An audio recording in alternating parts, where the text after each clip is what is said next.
Hello, everyone. Thank you so much for coming in for our fourth session of this year's +921 Heritage Conversation. I would just like to give an umbrella overall introduction here, and then my colleagues will carry on with the details of how the session will be led. I'm Marvi Mazhar. I'm an architect based in Karachi, and we established Pakistan Chowk Community Center in 2016 as an experiment to work with the public space and see how that discourse works with Old Town. Then post that, in 2017, we established a community center, a physical space where a lot of cultural activities took place, research based, as well as physical interventions with other Old Town parameters. As time passed by, COVID came in and we became a digital space. And since then, apart from Heritage Walk Karachi, the rest of all the work that we do under this is all digital. And the way we work is we are like the in-between space between the government within the civil society. And as practitioners, we lead this conversation in thinking with the city and creating more allies and creating more alliances. This project of ours, +921, is a conversation based where we want to learn from others and also think about how in South Asia issues are dealt with, especially with making of heritage, and also moving forward. Rather than keeping a very nostalgic, romantic notion, we would also like to understand with our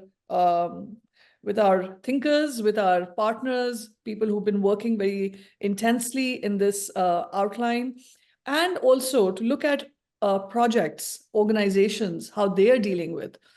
Last year, when +921 was had its first session, we had a lot of people from the government speaking about policies, speaking about about updating regulations, but the gaps were felt very strongly where how these top-down notions could not reach the grassroots level. This year's idea was to bring in a lot of grassroots projects, also to bring out a lot of community-led projects. And on that note, I'm going to ask my colleague Minahil to give an introduction to this year's project and also like our abstract of this year's topic. And again, thank you so much for coming in and being part of our conference online. Thank you. Hi, everyone. Thank you so much for joining us in today. I'm Manahil. I am a student at New York University, Abu Dhabi, majoring in political science and history. I, along with a bunch of my colleagues, have worked to bring this conference to fruition. And it's an entirely student-led conference, and we're really glad that you could join us today. So the topic of today's discussion, as you all know, is reimagining heritage through cultural spaces. Our primary motivation for this session is to explore the shift in how museums are traditionally approached, especially in a South Asian context. The traditional idea of a museum has been a display of artifacts of cultural value at multi-story buildings and establishments where an assortment of objects can be found. Such museums require significant financial and human resources to ensure maintenance. Yet, there has been a paradigm shift in the approach towards museums and heritage as small-scale and pop-up museums are gaining popularity, along with other creative establishments. This begs the question, how are these museums changing the way heritage is communicated and negotiated? We hope that today's panel can offer us some insight into these questions and many more through their own unique perspectives and practices. Now, I will be moving forward to our 6 wonderful panelists. Just a small note, and my apologies in advance, but in case you go over time, I may have to cut you in and give you a heads up because we want to have enough time towards the end for question and answers. And because we have a really wonderful panel of 6, every panelist will have around 10 minutes to speak. So really sorry about that. But now I'll move towards our first panelist, Ms. Avni Sethi. Ms. Avni Sethi is an interdisciplinary practitioner with her primary concerns lying between cultures of violence, memory, space, and the body. She conceptualized and designed the Conflictorium, a museum of conflict in Ahmedabad, and Mehnat Manzil, a museum of work situated in Ahmedabad, Gujarat, in 2013, 2022, and 2019, respectively. She has been writing and speaking about the potential of small museums as a holding space for social justice processes and the necessity of building care-based ecosystems. Trained in multiple dance idioms, her performances are largely inspired by syncretic faith traditions and sites of contested narratives. She has been continually interested in exploring the relationship between intimate audiences and the performing body. She is currently nurturing Urdu Performance Collaboratory, a studio space that focuses on performance-based experimentation. Ms. Avni, if you could please share with us some words about your work and how this contributes to our discussion. Thank you so much. Thank you. Thank you for having me, and thank you for that introduction. I'm quickly going to share screen. I've been thinking about this question, and both, in this very title, I see two capitals, and really the capitals sit between the capital C for culture and the capital H for heritage. And when I started working in Ahmedabad, in Gujarat, in India, I was really encountering the weight of what culture with a big C meant. I grew up in Ahmedabad. I was a young person who was interested in the arts, but didn't come from a background or a situation where one could, just walk in and feel very comfortable sitting amidst the arts or culture practice in that sense. And also then was interested enough to want to be practicing the arts. And I was very quickly told that, listen, we are middle-class people and, we can't really afford this to be a career or a way of living. This is not for us. And that's really the real weight of culture as culture with the big C came, classical practices, sort of nation-defining arts, all of these things were kind of really far away. And I said, okay, well, what does this mean for this city that I live in? And as I was growing up, the other identity, because Ahmedabad has a kind of legacy of architecture and design and dance and all of these things sort of really playing out. But there's another identity of Ahmedabad as well, which is a city that was torn by brutal communal violence. And it has been a city that has continued to sort of segregate based on religious lines, caste lines, very strategically at a policy level. And so the question always arose that it does seem like these three questions of culture and heritage at some point also intersect the question of justice, because how is it that we are flooded with these kinds of cultural practices or artistic practices in the city, but yet we are flooded with this kind of violence? So this is a sort of rough representation of Ahmedabad city. There's a river, the Sabarmati, which is it's a seasonal river. It used to be a seasonal river. Now we have a riverfront project, so it's dammed and it's a perennial nala now. But and this sort of river really divides the city in many kinds of ways. It divides it in all kinds of binaries between new and old, heritage and sort of non-heritage, if that's something, but also between the have and have-nots, so on and so forth.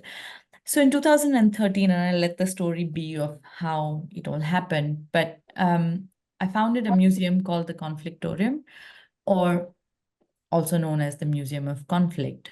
And the Museum of Conflict is situated in the old city. So the trust I was working with inherited this building as you see it right now on the screen. It was owned by a Parsi woman who was also Ahmedabad city's first trained hairstylist. And she died at the age of 92, and she ran her salon out of this building. And when we found the building, we of course found the building with its past life and its past conflict. And the building was restored to become what you see now on screen. One could fix a building, but we were really if there was a physical manifestation of what conflict looks like, we were in the basin of a fully expressed conflict. This building was owned by a Parsi woman, with the lane on the right being a lane where the Muslim community lives, the lane on the left where the Hindus lived, and right in front of it, which we call it sort of its courtyard. It's barely a courtyard, but we call it a courtyard. Legend has it that when Ahmedabad would see a riot blow out, this was the courtyard that would see one of the first stabbings in the city, or first sort of kind of encounters.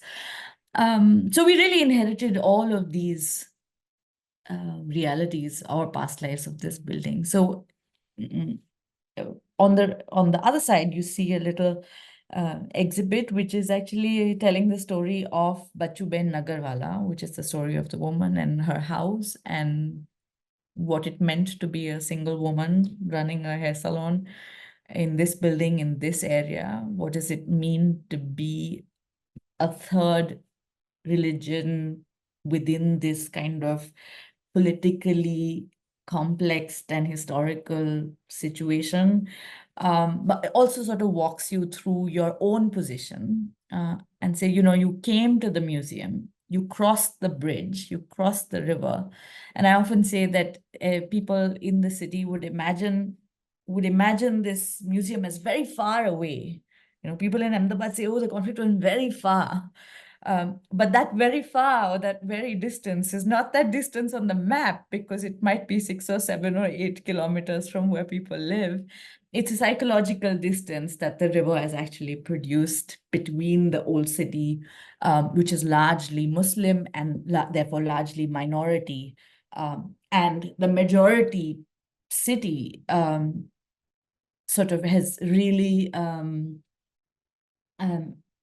imbibed this, has attributed and imbibed the unknown as fearful. And so there is barely a crossing of the river. So the museum has two parts, really. It started with having one floor of permanent exhibits and a floor of temporary exhibits. The permanent exhibits is what I call the conceptual frame. We think of them as conceptually fixed. Therefore, for example, this is just one of the examples. This is like a memory, like a laboratory of memories, where people come with objects that represent a conflict in their personal lives and leave it behind and often write the story of that object. The problem that we very quickly, after putting together the museum, ran into and realized was that the imagination of conflict is large and far away, that it happens somewhere else, that it happens between countries at national levels, it happens between, or at best between communities, but it doesn't happen personally. And then the task really became, how do we actually move this conversation as conflict emanating from the self, and therefore deeply embedded in my cultural context, that conflict was being regurgitated and being passed down from generation to generation as cultural heritage. So it's bizarre that we inherit as part of our cultural heritage conflict, and that there is just no way to even imagine that it could also then be resolved through cultural practice, or at least, meaning resolve is a big word I'm using uncarefully, but really to be able to begin to talk about it. But like, we must be very careful and very not trusting of ideas like these, where there is the old city, and then there's a building, and then there is cultural practice happening. I would be very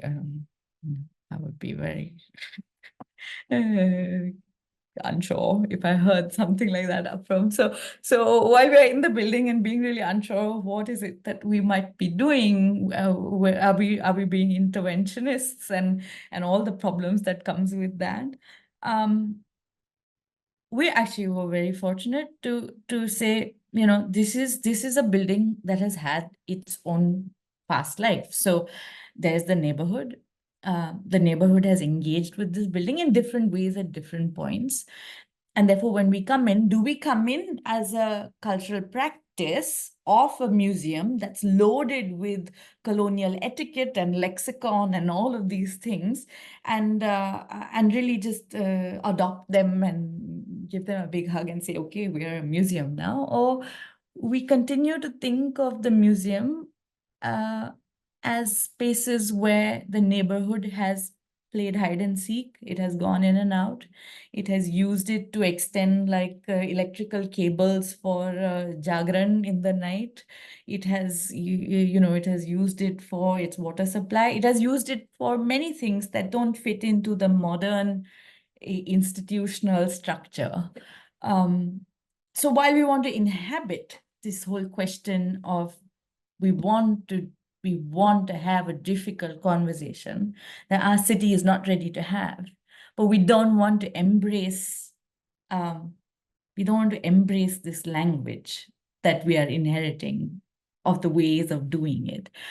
And very quickly we learned that there are some mediums that allow for this, some mediums that don't.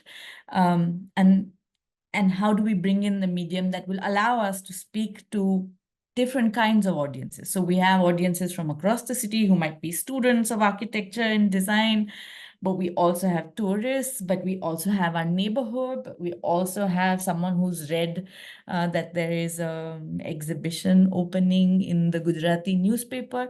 So we're preparing for a space where we're going to be people who are unlike each other in the same space, or at least we were hoping to have space for that. So it also meant that thinking through exhibition itself, which can be such an opaque medium, on how do you enter exhibition, how do you enter viewing, it had to very quickly turn into how do you transform viewing into participation. So how do you become a participant really at a museum more than an audience? It meant that materially we had to exist where we were. We had to engage with material. It could not come from across the city, far away from Europe, from Delhi, it had to come from Mirzapur. And therefore, then we said, okay, all of the exhibition and all of the material that will ever be used at this museum will come from a 5-kilometer radius. So for example, what you're seeing right now is part of a larger exhibition called Love and Other States, Fabricating Love and Other States. And this is a bus stop. And people are reading some poetry across on the wall, but someone on the team said, who uses the bus all the time, and they say, I really wonder why bus stops have to be the way they are. They are. I wish there were flowers. So then we said, okay, let's find a flower shop. So even in terms of the questions that we're asking of how and why and what we want to do something, often come from the experiences of where we as a team are functioning from or coming from. And this is a question I had to answer, in India often, saying, how do you continue to exist when you are called the Museum of Conflict and you are doing this? And that's why I also have this picture here, because it became a very interesting last 10 years. While we were trying to give shape or shadow to thinking of what cultural space is, it's not necessarily beautiful in that way. It is not necessarily calming and serene, and it doesn't do all these relaxing things. It does very difficult things sometimes also, but it also has run in with power. And if cultural space is steering away from engaging with power, then there is a gap. And So we have run-ins with power. We're very interested in this, what can culture do when it's in conversation with power? And does it only think of it as a frontal attack towards power? Or can it possibly invite power in and say, actually, we have a conversation to make as well, while you are here for surveillance and cultural spaces, at least in the regime that we are practicing in, they value culture a lot. They recognize its power. So they are present full throttle to surveil them. So it becomes quite a site of possibility and opportunity, because the museum is a formal enough articulation to say, okay, power can exist as audience, but also power can exist as participant. And I think that's an interesting occurrence. But of course, that the museum can't only be within the building.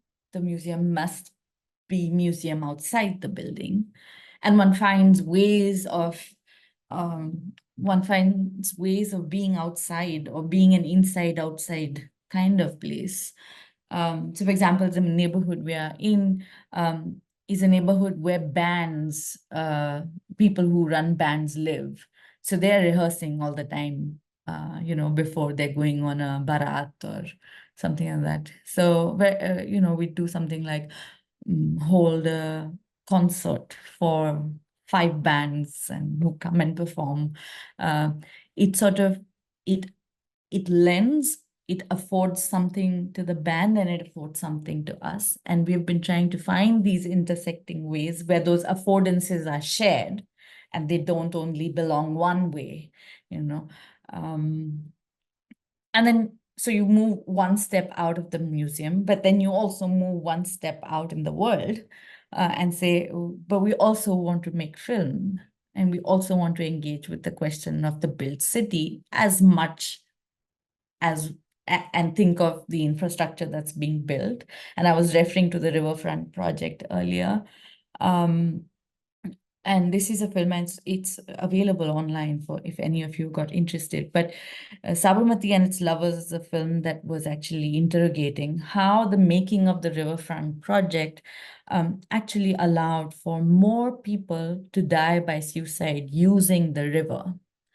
And it really came from where we were in our neighborhood. There were lots of lovers. Remember, we are at a line where people from different communities are meeting each other and young people are falling in love all the time. And while we've been there as a museum, we have been witness to lovers, or the dead bodies of lovers, coming in till the courtyard and then going in 2 different directions, one body to the left and one body to the right. And it felt like it was a question we had to ask, saying, what has happened that the river is consuming so many more lovers? So then we would, as an extension of this cultural space, physically, is also trying to be a space somewhere else. And so film became an important part of extending space. Of course, the pandemic made us push the question of what is, like many organizations around the world, what does it even mean to share breath and share space and these kinds of things. But I think we were making a lot more cinema then. And then you're greedy, right? And because you have figured that there are many more ways of moving out of the building, and it's always more gratifying to move out of the building, more gratifying to move out of built space somehow.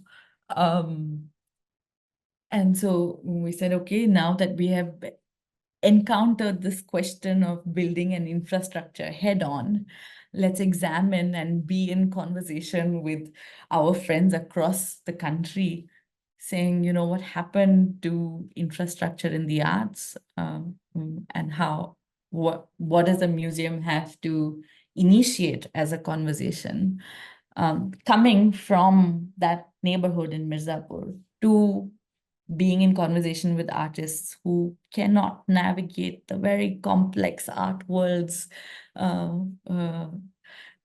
that cannot speak the lexicon of art worlds, and what does that mean for a small museum in Ahmedabad to say, no, but we want to have the larger conversation. So I feel like to deem or to occupy that kind of the nomenclature of the museum for this conversation of the cultural space, it became really important for us to move on the spectrum of scale, to go from the to really go from the micro conversation every now and then to the macro conversation, and then feed those two conversations with each other. And all of it really in the name of, justice seeking processes. We were, when we started off, we were a bunch of young people who were just looking for answers, and never got no answers, but really space or space making, just leading us from one question to another, to another, to another.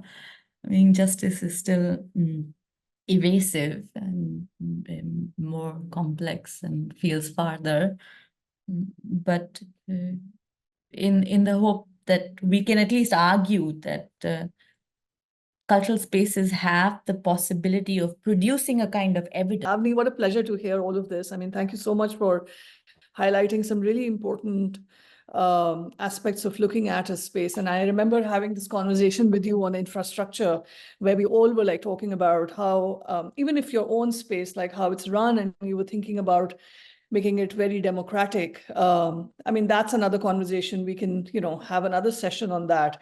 But then talking about this idea of embracing rather than intervention, I mean, thanks for highlighting that. That's incredibly important. And then also looking at power, how power works and generates and works with others, and then thinking about justice at the same time in a very invasive way. Thank you again for bringing and highlighting these ideas. We will open this more in conversation style in the end.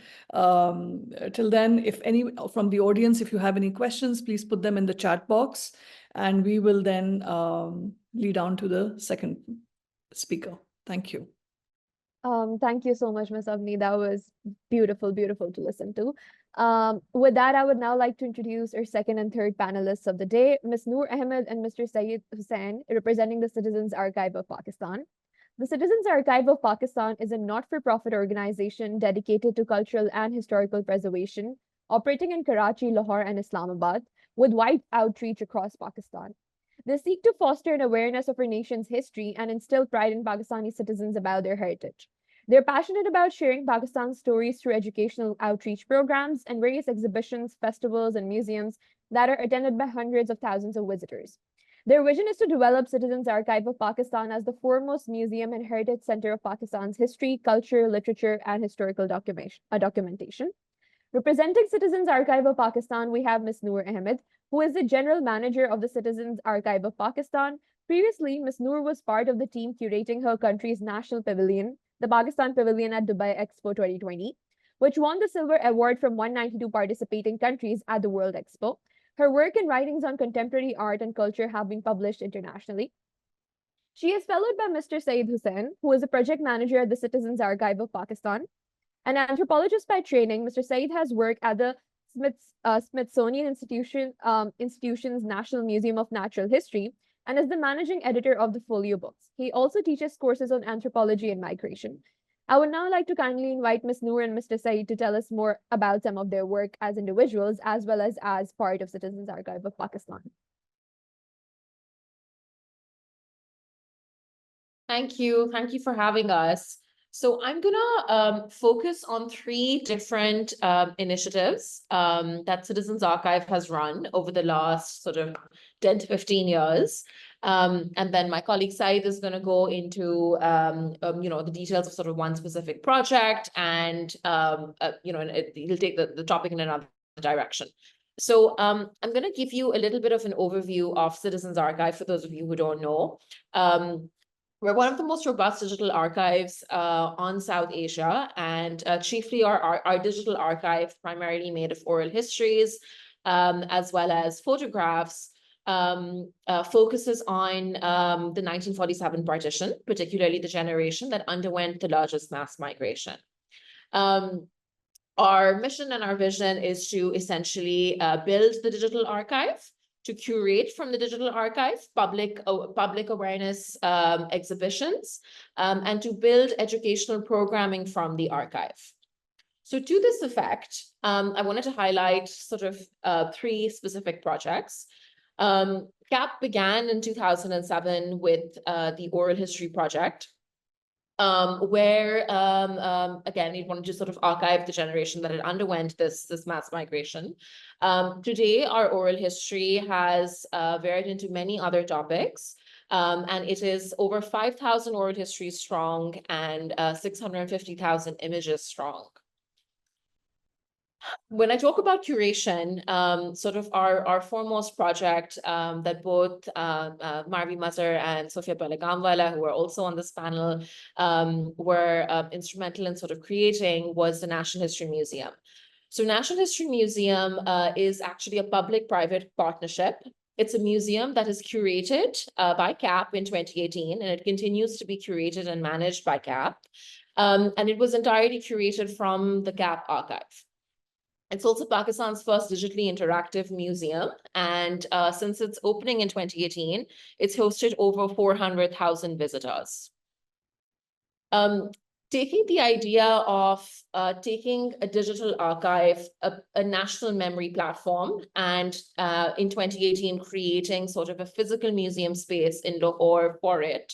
National History Museum that I just mentioned to you is actually in Iqbal Park, right next to Minar-e-Pakistan in Lahore. So taking that same idea, in 2014, CAP then, in 2020, CAP then curated a museum on wheels, where a 45-foot container was actually transformed using the content from the CAP archive. And it was essentially a museum on wheels, a mini museum that took a section of the CAP archive out into the public.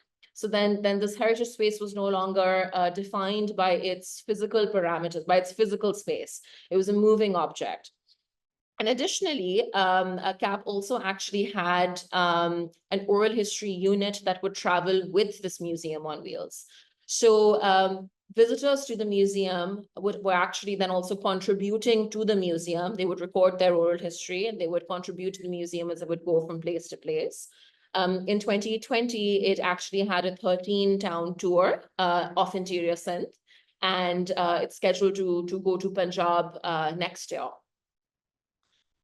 Another sort of exhibition that CAP had curated, focusing on heritage and the archive in particular, was an exhibition that it curated last year for Al Khan University. The exhibition was titled A Transformative Vision, and it was an exhibition that marked Al Khan University's 40-year milestone. And it was the way sort of we had designed it was that it would begin in Karachi, the place that Al Khan University actually began from, and then it would travel to the different campuses or Al Khan University campuses around the world. So it opened to the public in November 2023, and then in March 2024, it actually opened in Nairobi. So how did we sort of take this idea of heritage, exhibition making, and archiving and sort of bring it to this forum?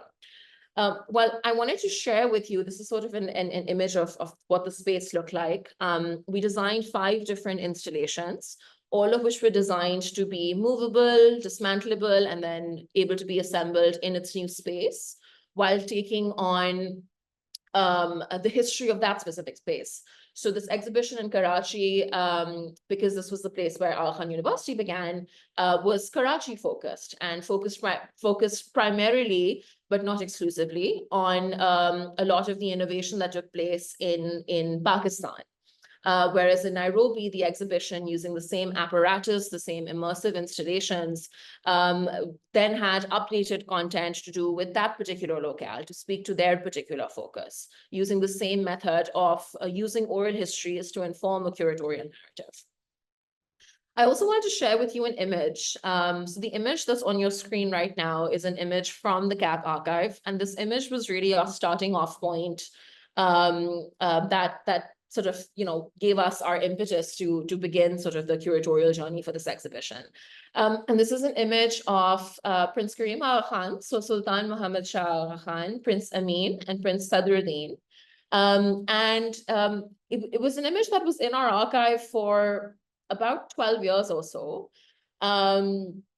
And although it's fairly renowned in certain circles, we wanted to really highlight this image, and we wanted to use the idea of an archive to be a basis for knowledge sharing. So using sort of this image, we then started sort of a year-long journey where we started conducting oral histories of members who had actually been key members in setting up Aga Khan back in 1980. And we also dug deep into the AKU archives. So this exhibition actually had rare materials and images that had never been seen before that had been culled from both archives, the CAP archive as well as the AKU archive. Another thing that we did with this exhibition is that we wanted to, when we were sort of looking at archival material, there was a quote of His Highness Prince Karim, the Aga Khan, where he talked about when he was setting up AKU, he had 3 particular conditions that he said he needed to have met. One of those conditions of sort of setting up this university in Karachi, Pakistan, would be that the university's architecture and its aesthetic would take from the vernacular of the East. So in keeping with that same tradition, we used, technology, and we programmed applications, and we had projections in this exhibition. But then we also had some of the most traditional media. So what you're looking at is a painting in the style of a company school painting by this artist, Muhammad Zishan, Pakistani artist, who, and it's called Mubarak, which means to give, to congratulate. And it features 7 members from 7 students and faculty in Aga Khan. And it represents the different sort of robes that each of them wears. And Mubarak, to congratulate, essentially is an invitation to the people represented in, is a salutation to the people in the painting, but it's also really a salutation for any of the viewers at the exhibition who come in, look at this painting. So with that, I wanted to come to sort of the last sort of project that I'll be highlighting, which is Citizens Archive is digitally curating Lahore and Taxila Museum as part of the Punjab Tourism for Economic Growth project, which is another public-private partnership. And my colleague Said will tell you a little bit more about that. Thank you. Thank you, Noor. And thank you, Marvi. Thank you, Pakistan Chowk Community Center, for having us as well. We're extremely excited to be digitally curating the Lahore and Taxila museums. Again, I'll briefly go over this because I do want to get back to AKU and also connect it with a prior project that the Smithsonian had in the early 2000s, especially given that the brief did talk about pop-up museums and that being a recent phenomenon. I do want to challenge that notion too and think about just the longer legacies that we've had of museums and of heritage spaces. What we're doing at the Lahore Museum, first I'll just go through that, is figuring out, what's in the collection itself and putting together these renders of what we can make the museum look, really change these spaces. Put splash of the color, but then really redefine what it really means to be the Lahore Museum, or rather to be the Taxila Museum as well. This is just a brief overview, and let's get back to AKU, or Sikh heritage, and then mainly the Smithsonian. I mean, the idea of a space having multiple purposes. The original Smithsonian building, today just called the Castle, made in the mid-19th century, it was made to be an art gallery lecture hall. You're supposed to have laboratories, you're supposed to have scientists working within those spaces as well. Like that's kind of like what James Smithson like thought about as well. We think of like some spaces today in which we're thinking that like, we're building a hall, it should have like multiple things in them. This is a pretty like old concept that we really want these spaces to be multivocal, not the best word, but like a word to like kind of describe what we're trying to do. Now, within the Smithsonian, we have, and within the National Museum of Natural History and the Anthropology Department, we've had this thing called the Asian Cultural History Program, or ACHP. And this like integrated research program essentially, which, isn't just doing, curatorial stuff, but also just doing active research as well and doing it globally too. Though it's both based in Washington, it's based in Washington, DC, but really doing global work. Though Sikh heritage, this exhibit I'm going to show you, and I kind of like when I think about the AQ exhibit, I think a lot about Sikh heritage at the Smithsonian as well.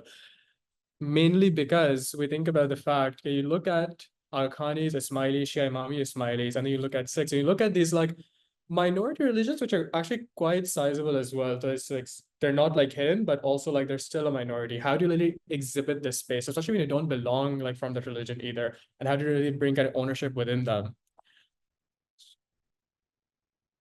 So, which is why I kind of like want to like connect like the AKU exhibit that Gav did like with Six Legacies of the Punjab.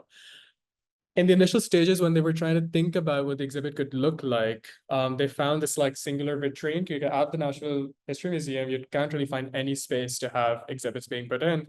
What they decided upon was they were going to show swords and shields and armors that Sikhs were using. Then 9/11 happened.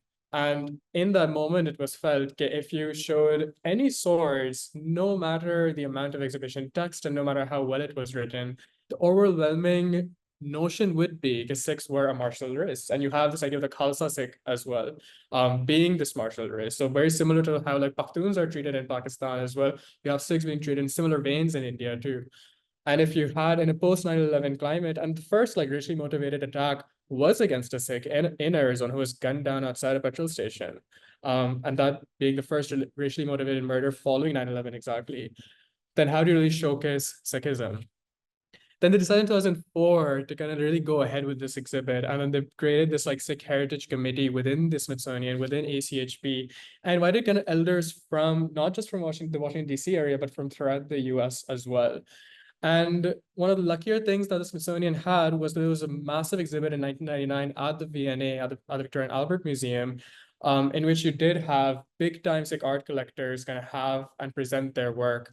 One of the major things that kind of Sikh art collectors have is the fact, or Sikhism in general, is the fact that Sikh art wasn't really treated as a major art collecting category. This only changed in 1994. And you kind of see these first pieces of catalogs of Sikh art in which even the Library of Congress kind of data or the British Library data will say art, India, Hindu, because people couldn't really understand what Sikh art was, especially not in Western context, and hence it wasn't being collected as much either. So most Sikh art then ultimately belongs to Sikhs themselves, which means ultimately that they can decide how they want it to be exhibited.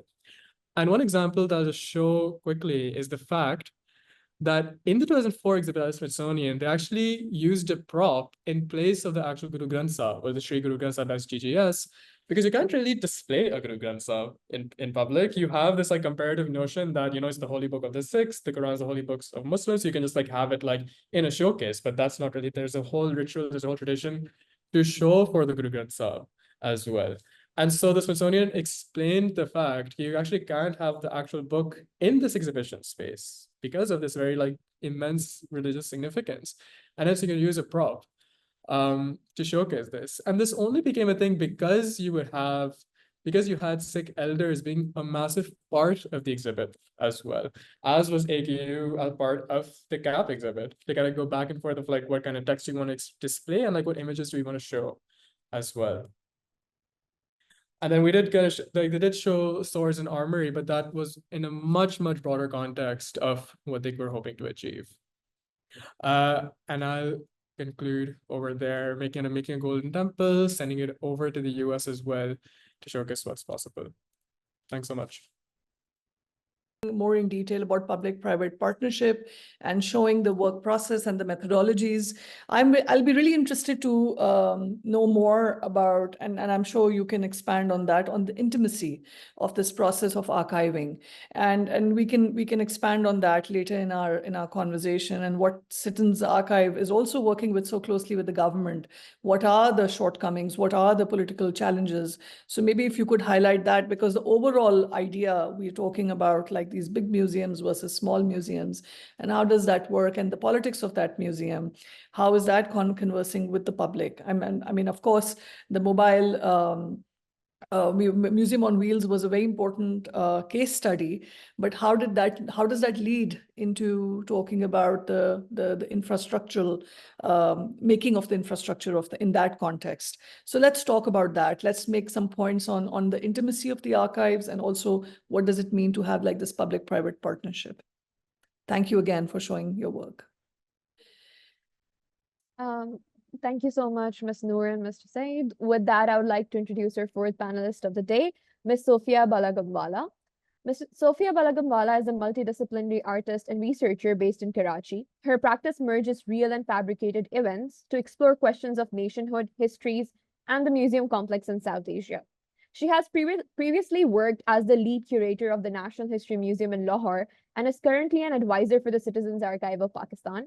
Ms. Balagamwala was awarded the 2021-22 Art South Asia Project British Council grant for her publication project Inventing the Nation, which looks at alternative mappings of museums and is to be published next year. Ms. Balagamwala creates a collection of local artist publications under the Karachi Reading Room, housed previously at the Como Museum in Lahore from 2021 to 2022, and currently at the AAN Ideas Lab in Karachi. She teaches at the Indus Valley School of Art and Architecture. I would now like to give the floor to Ms. Sophia to tell us more about her work and offer insight into her discussion. Thank you so much, Marvi, Pakistan Chowk Community Center, for giving me the space to talk about my work. Really great to hear from Noor, Saeed, and Avni. I think we'll have a good discussion after.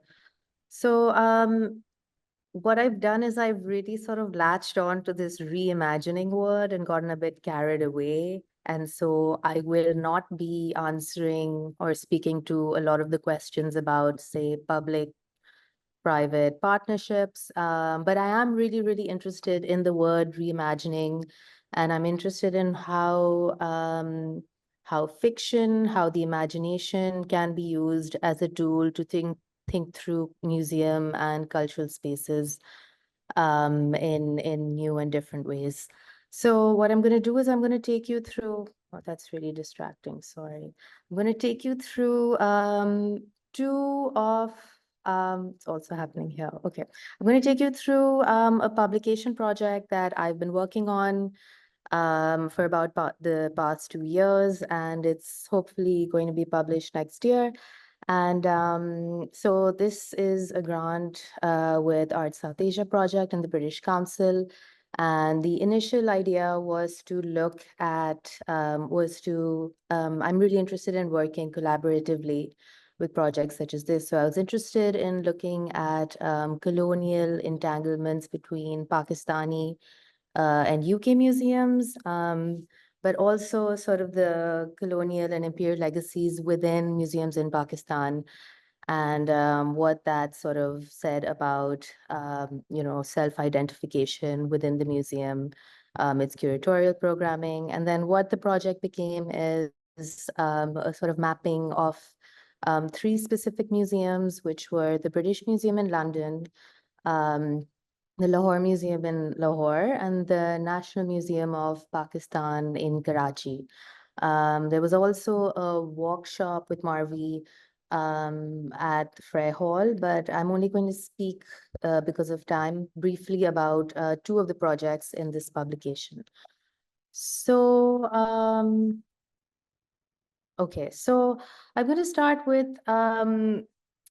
what is possible to do when you start with a particular format or concept. If we look at the purpose of the museum, and art historian Kavita Singh has said the purpose of the Colonial Museum, she's written, was to be a complete and comprehensive archive of the empire.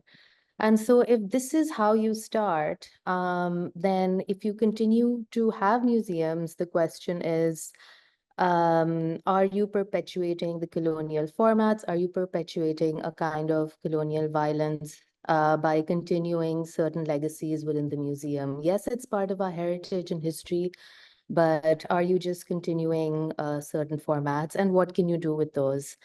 I think looking at fiction, looking at imagination is really important. And so I quote Simon Soon, who's a Malay art historian, and he has worked a lot with the archive and the museum and looks at a lot of possibility about using artistic license within these spaces to sort of really unpack and enrich and broaden, as he says, our imagination. So the first project was a project with Karachi-based curator, researcher, and writer Zarmeene. So Zarmeene Shah and I decided we would do a collaboration on the British Museum. We've both been there a few times, and she had this amazing idea. She's written this a really compelling essay. It's a fictional essay, but a Mughal emperor steps out of a Mughal miniature painting in the South Asia collection in the British Museum in present day and is just shocked, traumatized, grief-struck, astounded by the way the world is currently laid out in the British Museum, the way civilization's greatest treasures have been robbed.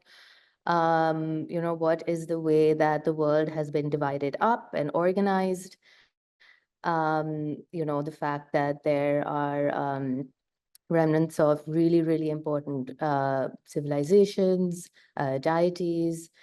So it's a fictional, it's an essay, it's a work of fiction, and for that, I had to come up with a map, and I started with overlaying a map of the British Museum. You can see some of the drawings. And then again, like the question of, okay, I'm literally doing the same thing. I'm, re-perpetuating the same format. How do you get out of this funk where you're literally, you're working on this colonized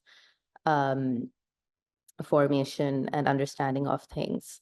So then I came across the work of Dr. Anita Lucchesi, and this is from a talk of theirs that's on YouTube. I can share the link later. They are a researcher. They head, I'm going to tell you what it's called, the Institute of founder and director of the Sovereign Bodies Institute, and they are a researcher and scholar. And I think this sort of thinking about the purpose of a map, stories you can tell, what data will you use to tell your stories, who's your audience, what do you want the map to do, cultural symbols and aesthetics. I think these are things that as museum practitioners, we really sort of need to think about. What aesthetics are we taking forward, what typography, what language are we taking forward when we are creating language in the museum, communication tools, maps, signage. I think these are really, really important things to think about. And another important part of this lecture was the idea of breaking conventions. So the idea of what North and South is, what you can navigate, what you cannot navigate, what is accurate and not. Now, obviously, I can get a lot more carried away because I'm an artist and I work in these spaces that don't always have to be, so navigatable. But when you're in a museum and you need to guide people, I mean, you have to be a little less carried away than me. However, I think this is still, a really sort of important way to think about getting out of, getting unstuck from particular formats and conventions that we've sort of been trained to look at and think through. And so the new maps with the collaboration with Zarmeene, and I'm just sharing two of them, are strange, navigation, objects are doing all sorts of things, palettes are doing all sorts of things.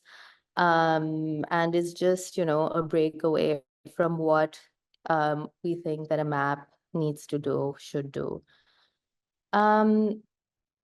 So this is a book by Shaila Bhatti. Dr. Shaila Bhatti is an anthropologist and also heads the Cultural Studies Department at NCA. And although she doesn't want to be known just for this book, I'm sharing this book because this is a really great book and you should read it. But she's written many more good things as well. The collaboration with, I will come back to this if we have time. The collaboration with Shaila Bhatti is an alternative guide of the Lahore Museum, and Shaila and her researchers went around the Lahore Museum and they collected captions from we were having conversations about how do you rewrite the museum? How do you move away from this format of captioning that already exists? So these are sort of captions, like we collected 50 captions of visitors in the museum. So they picked their favorite object and they spoke about it. And, there's information like their age, where they're from.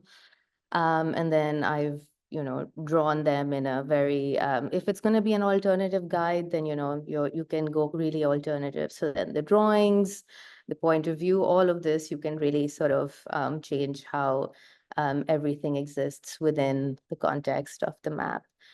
This is one of my favorite ones. I spent a lot of time sketching how people were interacting with the objects. So this is not his object history, but this is like someone having a lot of fun posing with Queen Victoria's statue.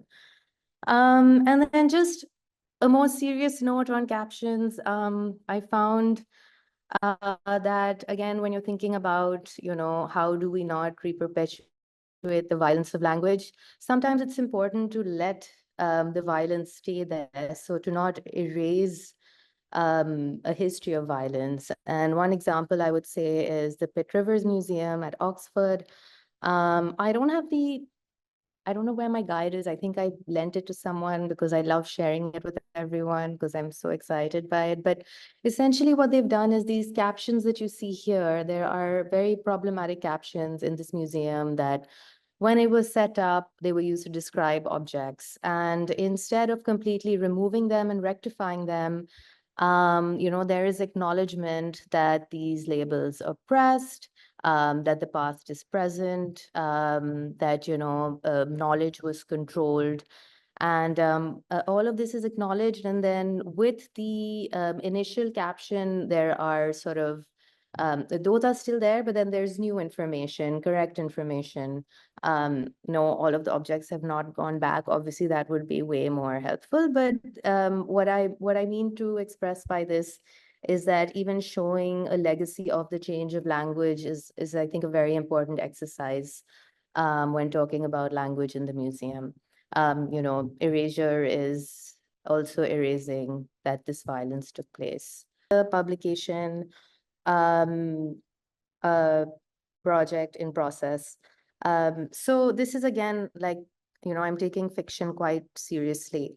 So I guess I'm thinking about here, and this is going to be published in a few months, time. So when we think about the museum and, the kinds of serious narrative building that take place in museums, the important conversations that happen, heritage conversation, all of that. This is a guide about a specific museum, which the museum isn't mentioned anywhere, but it's pretty obvious. If you go there, you can make connections to, like, certain architectural cues and aesthetics. And what it is to sort of rethink the museum as a space where someone simply lives. So what does it mean in terms of architectural interventions, in terms of renovations, in terms of, flow and movement, in terms of light and dark? What do all of these things mean if we were if we were pretending that a cat was going through it? And yes, there are actually, this is not completely made up. There are cats who move in and out of the museum. The museum architecture and infrastructure allows for that, and they are taken care of and they are fed. And I think it's also really sort of an important conversation about care and anti-care, because so often, we really prioritize heritage. In some cases, heritage and culture is prioritized over, like, human and animal lives. So I think it is something to sort of think about in terms of what does care, what do the different levels and meanings of care in a museum space look like. And well, I have to rewrite this. It was a bit too offensive, but they're just like little digs at the carryings ons in the museums, humans to follow, humans to avoid, little digs at like curators, anyone important, anyone taking up too much space.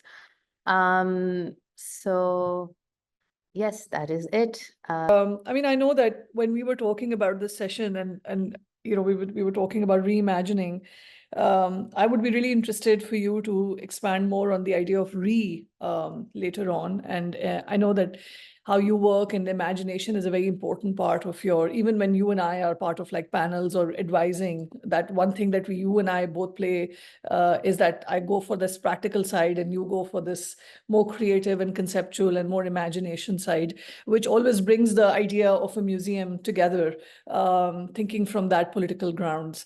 So, and I know how Shaila Bhatti's work is like so important for you. The amount of times you have quote and unquote her. So yeah, it'll be interesting. I'll be interested to hear in the last panel that how we would want to think about in alliance, how the work gets influenced, who are the people we are reading, who are the people we are thinking and looking at closely, and also bringing it in a regional context to it. So on that note, and I think CAP is also a very important part of a project, of making of a project. So so then let's think about and come back to the word and alternative as two idea thinking concepts. Thanks, Manahil. Thank you so much, Ms. Sophia, for your valuable additions and for taking out time to be with us here today. With that, I would like to invite your next panelist, Mr. Syed Hamid Akbar. Mr. Hamid is an architect by training and earned his bachelor's degree in architecture from Pakistan in 2013. After 4 years of working at an architecture firm in Islamabad, he pursued a master's degree in interior architecture, adaptive reuse at Hasselt University in Belgium in 2017.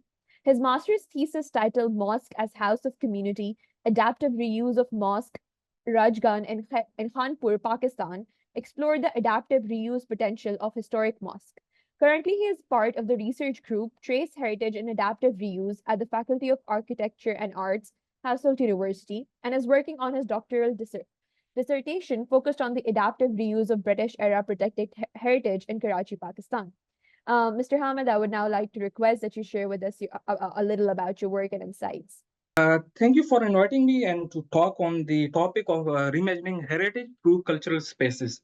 So when I received that invitation, the topic really persuaded me. It was really interesting and according to my field, my research, my interest.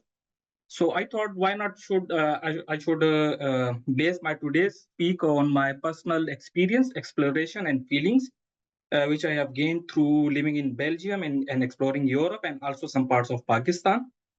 So today I will present three cases, three projects. One which I experienced in Albania, eastern part of Europe. Second is exploration, which I have not visited in person, but I have studied a lot and explored a lot through its literature review and analysis. It's Baltit Fort in Pakistan. And third is Karachi Bhori Bazar area, which I've analyzed for my own PhD research, and I have developed some kind of personal feeling with this area. So trying to thought like, what should I speak today? So I was looking for a theme. So I have selected three projects, but how can I explain these three projects? So I was looking for some concepts of or theme. So I looked the abstract which the Pakistan Chowk community shared with me. And I found a really interesting question which is mentioned there. How are the museums changing the way of heritage is communicated and negotiated? So it's a really valid and really strong question. So whenever we thought of a museum, we say, okay, what is the purpose of a museum? Is it to save historic building, artifacts, culture? What is culture space, purpose of spaces? But we don't look the meanings behind the hidden values behind these all kind of aspects, like the tangible and intangible aspect of the building or the artifacts or the items displayed in a museum, intangible values, custom, norms, hidden meanings, social cultural aspect of that building or the items displayed or the spirit of the space. So for that, I will go through the first case, which is okay. I'm not sure why I'm not okay. I will play two videos here. It is from the Ethnographic Museum of Croya. So first, let me play. Yeah.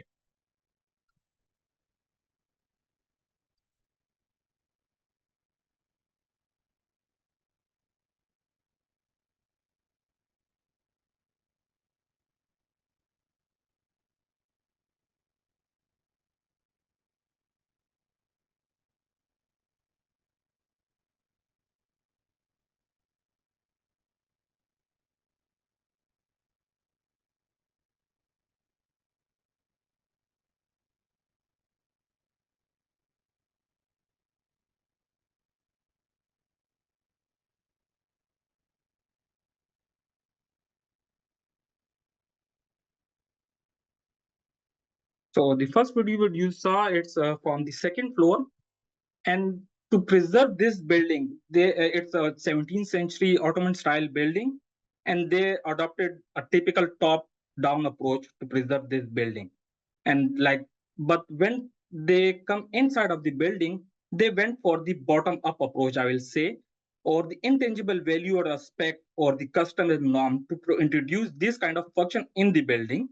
If we see in the map on the top, like the building is situated in the center of the Troya Castle. It's in the north part of Albania. It's a hilly side, and it's slowly becoming a tourist spot.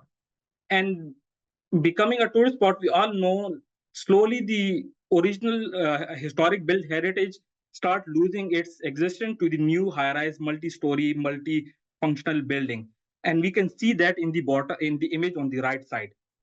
So what they did, they tried to introduce a function which will not only preserve that building, but also the cultural norm, because they try to connect the building with the historic bazaar, which is just few meters away from that building. This is the bazaar which they have preserved with part of that museum and connect. It's I think, around 5 minutes walk, but the function or the values which they found, like they went into the hidden meanings, like what that bazaar mean, what that building mean. So they have introduced the cultural lifestyle or the cultural working area in that building, but they still are showing like this is the bazaar, which is I think it is one of the oldest bazaar in Albania, around 400 years old. And it was a bazaar from that time where the traditional handicraft, paintings, music instrument, clothing, everything was made by hand and sold here. So they are still doing this. So in a way, they have connected both the different spaces through intangible values to preserve it and to give a new meaning to the purpose of a museum. Not just to preserve a building, but to preserve a culture, art and craft of the building, of the area. The second project is like from Pakistan. I wanted to present a lot of projects, but due to short of time, I went for the best project, which I think is the best example, is Baltit Fort in Gilgit-Baltistan. Akhan Trust for Culture, they have done this project, and they started working on this project in 1980s or something. And from the start, their main aim of the project was not just to preserve the building, but to preserve the culture of the area, arts and crafts and traditional skills of the area. So again, they adopted for the same function of ethnographic museum. And through this, they also preserve this traditional craft of woodwork in the area. Sorry, let me. Okay. Yeah. So for that, I have made that we can say an image in which from the top we can say they went for to preserve the form of the building. Through that, they introduced the custom of showing their own culture, lifestyle to the people with their and for that they also introduced a skills center in which they train the local people a dying skill of woodwork to reintroduce that and to preserve that for the future generation. So through that, they have created the original essence of the building. And the building is not only used as a museum, but still the local community use that for their local cultural gatherings, wedding ceremonies, and all. Through against of building, not only preserving physical form of the building, but the culture of the area and the people around it. So last part is, I have given the title Lessons from Karachi or for Karachi. So if we look in Karachi, we can also find a lot of examples where we have done mostly adopted for the top-down approach, which is not so successful till now. The best example is Empress Market in Karachi, Pakistan. And in 90s and 2000, there are some projects or to preserve this building with a top-down approach. But it's not so successful. But if we see the area around it, it's really, I will say, full of hidden meanings and aspects. And Bori Bazaar is one of that area. Because when I visited that area, before visiting Bori Bazaar, I went targeting the monumental buildings of Karachi. But I went inside the Bori Bazaar. The response of the user, the shopper, they were like, okay, sir, come sit with us, start talking with me, exploring. Okay, we used to utilize this space like this and this and this. This was our oral history. This was our this building was built in this area and everything. So this really fascinated me and gave me a concept of I will say, a living heritage of living museum. So for there to learn about their culture, their norms, their daily lifestyle, I don't have to go to another museum or another building or another part of the city. I just went inside these streets and explored that and felt that and created a sense of belonging with these people, with this building and this area. And I think that is the basic purpose of a museum building, to create a sense of belonging with the area and the people and the concept of neighborhood, which the Avni also said, like the neighborhood concept, like the museum as a space where neighborhood are grown or grown around that building. So I think this is the really basic part, which we can explore just going inside these narrow streets. It's just one example, but we can see also explore some other example in Karachi. So to conclude my presentation or talk today, I will give the people who are living in Karachi and student and researcher. So from next day, from tomorrow, if you go out, go explore these area. Try to develop a sense of belonging with this area when these people, and then you will be able to understand the original meaning of a museum, why museum is really important. But museum concept is not only confined to a building. It's beyond the concept of a periphery of a solid form. Thank you. बहुत शुक्रिया सईद साहब, thank you so much, really appreciate it. आपने कुछ बातें की जो कि बहुत ही इम्पोर्टेंट हैं हमारे as urban thinkers and urban planners. We are always constantly thinking how to make the city more inclusive, how to include the city and the way it's changing on everyday basis. आपका जो शुरू का part था of importance of the context, that really sets the tone. And also, thank you for highlighting AKDN projects. I mean, of course, we all know कि वो किस तरह community के साथ काम करते हैं या क्या नहीं करते हैं. But I think आपका जो आखिरी part था जिसमें आपने you highlighted Empress Market, which went through a major violence of encroachment drive, which is again a very like an approach of like cleansing in a city to make it, rather than thinking how to think infrastructurally, it is beautification versus. So these two notions are constantly being highlighted when we are thinking about what is it preservation planning means. So we're going to again come back to this, and we're going to talk more in detail with our panels. Panelists को भी include करेंगे इस बात के लिए कि आखिरकार infrastructure का मतलब है क्या इस पूरे मामले में. ठीक है? Thank you so much. Should we move on to our last? Thank you so much, Mr. Hamid. Now moving on towards our last panelist, Ms. Vinuri Pereira. Ms. Vinuri is a choreographer, performance artist, curator, and educator from Colombo. Exploring the power dynamics of visibility and opacity, she attempts to destabilize how we perceive the other. Her solo and collaborative creations deal with violent nationalism, patriarchy, immigration, colonial heritage, and class, and have been invited to festivals, biennials, symposia across Europe, South and East Asia, Middle East, and Africa since 2008. She has closely collaborated with choreographers Gumhing Yong, I'm extremely sorry if I'm mispronouncing at any point, Mitsuko Tezuka, Isa Jackson. Vinuri conceived and curated the projects of the Colombo Dance Platform and is committed to continue curating support networks for the independent dance scene in Sri Lanka. A graduate of DAS Theatre, she is currently based in Amsterdam. Ms. Vinuri, we would love to have you. Thank you so much for having me. It's been so inspiring listening to everybody. Also gives me so much hope.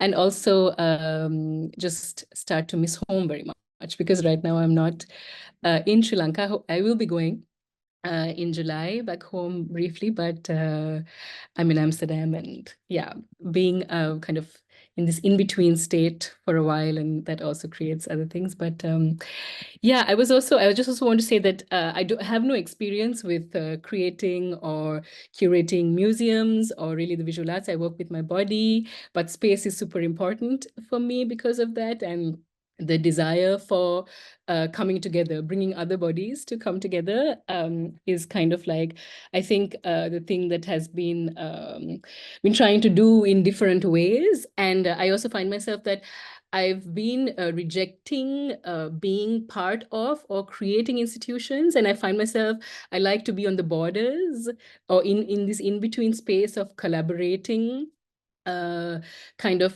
finding cracks and finding ways to kind of like, because I find I as someone who is coming from a privileged position from Sri Lanka, with a Sinhalese, a Sinhalese person with an English-speaking minority, I find that I have access to things. So how to use this access in a way that yeah, that can be useful. I guess being middle class also, we have this desire to be useful. So as an artist, how can I be of use? It's been always the preoccupation.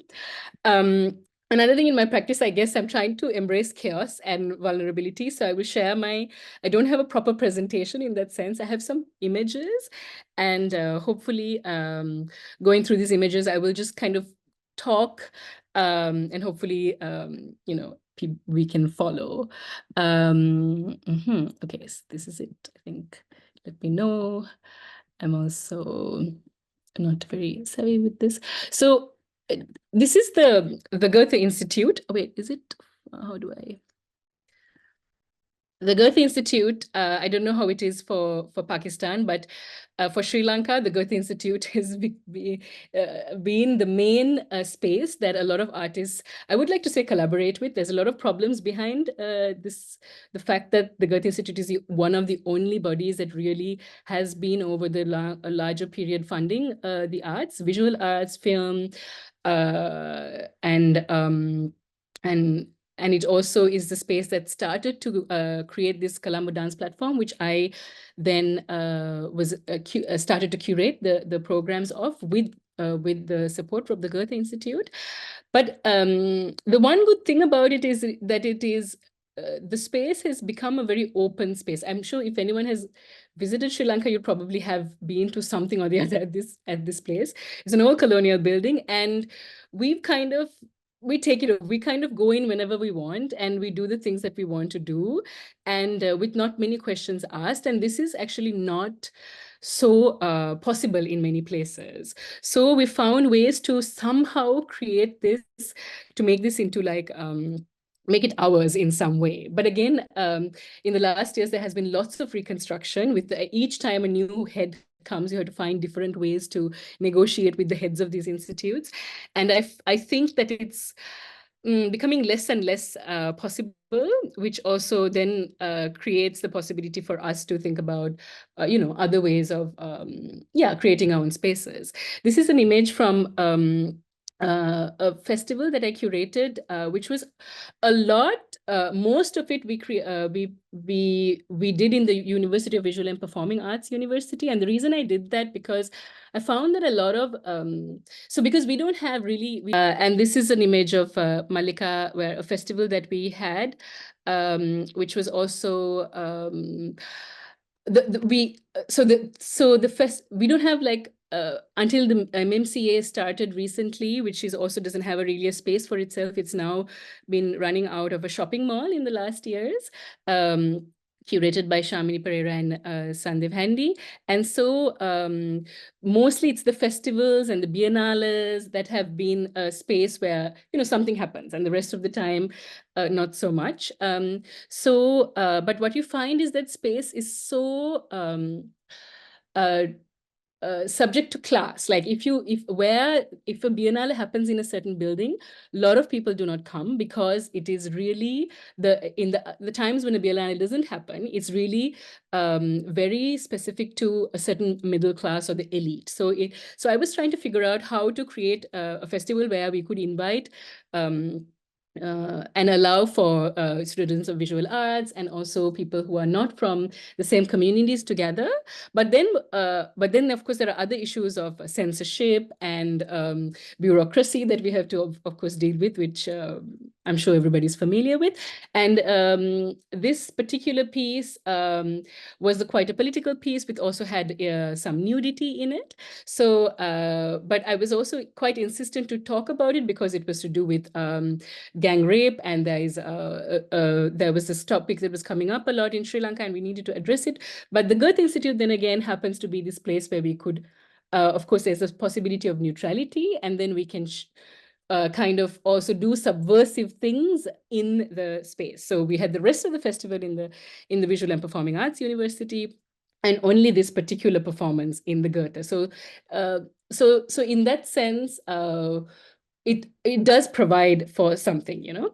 And then the dance camps that I started to curate afterwards, I just want to talk about it a little because we have these festivals for independent artists coming from the dance or experimental dance, but there was really no kind of, let's say, education in that aspect, or there was this question of what is happening in this, you know, how do we create a space for artists to really think about process and, you know, be together and learn together. And so this was just a small gesture in this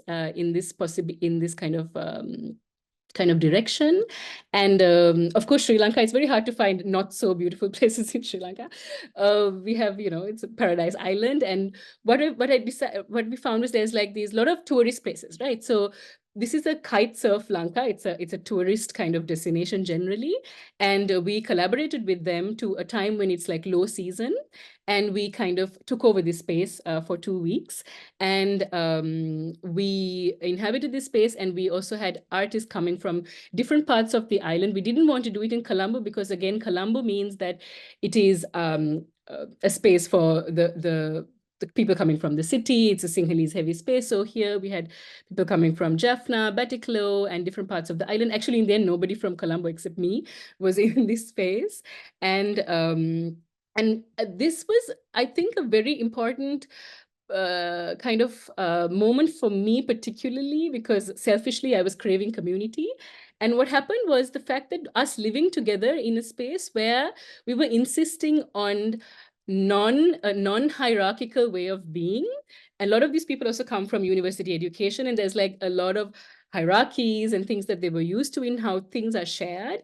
And we tried our best. Of course, there are hierarchies, but we tried our best to be together, to spend time, to watch movies, you know, to just also for these people, like, you know, going on holiday and having a luxurious space is also something that doesn't happen often, you know, because everybody's in the midst of a lot of lack. So it was also the insistence to create something like a luxurious setting for these artists to come and be in a holiday destination and think about, you know, to just be together. And this we were able to do for 3 years. And I must say that from this, we have a small community who is still now, who are making their own work, creating their own things, started little dance companies. And so it's been really, it's taken time. This started in like 2016. And over the years, things have shifted. We also started a kind of English classes of English, because we realized that class is so much collected to language. And if you don't speak English, you're not going to have access. And you need always a mediator to come like me to create this space. And how can, we get rid of the mediator, and how can the voices, how can they kind of insist for things for themselves? So we realized that the only way is to actually start to learn English. So so that also was a program that we parallelly started. I just have this picture because this is one of the only beautiful architectural dance spaces that is there in Colombo that we can also sometimes infiltrate. But the problem is it's a private owned space, and there's it has a lot of issues in terms of access. Because currently the lady who runs the space is kind of at the end of her days, and so she's created a kind of a foundation or a trust to continue this, but I don't know how this will kind of happen. But this was in Colombo, so when we had to come back to Colombo and try to do something, this is the only space that kind of we have. And I'm sharing, this is Kamato. It's a new space that is opened up in BMICH, which is also a place which is accessible to everybody in a sense. But it also has a lot of connections to the government in some sense, which has its good and bad things, as we were speaking before. We don't want to ignore the government, but it also comes with other issues. But this is the possibility to use it as an exhibition space, a kind of a dance studio, and also a performance space.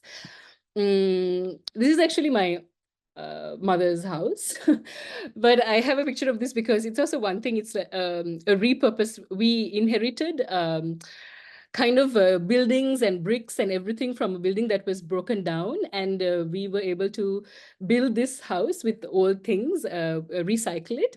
And now a lot of my work, and also a lot of the projects that I'm doing with this group of artists who we met through the dance camps, is now in our home, in our private home, and other people are also kind of doing that a little bit.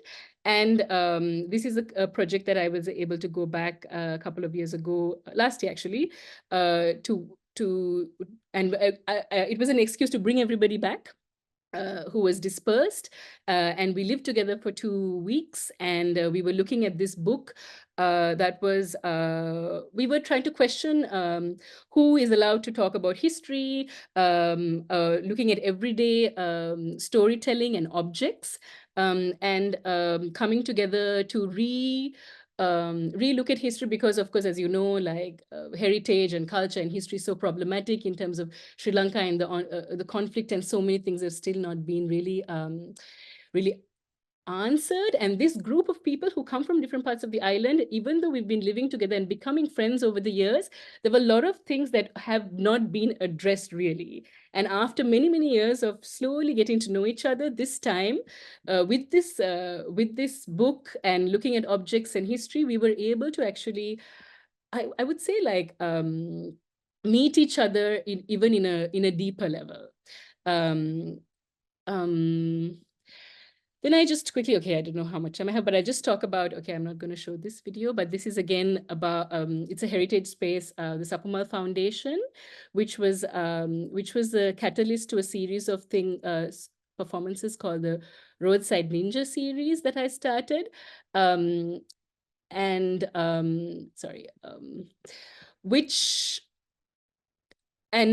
I went into the streets because, again, there were many things. One is to reclaim space as a woman.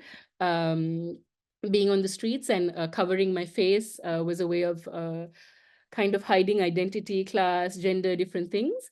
But then we had the Easter attacks in 2019, and the face cover became banned, and being in the streets became contentious. And then COVID happened, and then again face cover, became compulsory. And then when I went back into the streets, this building actually is no longer there. It's been destroyed. This is in Slave Island. This used to be a heritage building, but all of this has been destroyed, and new apartments and a commercial capital is coming up here.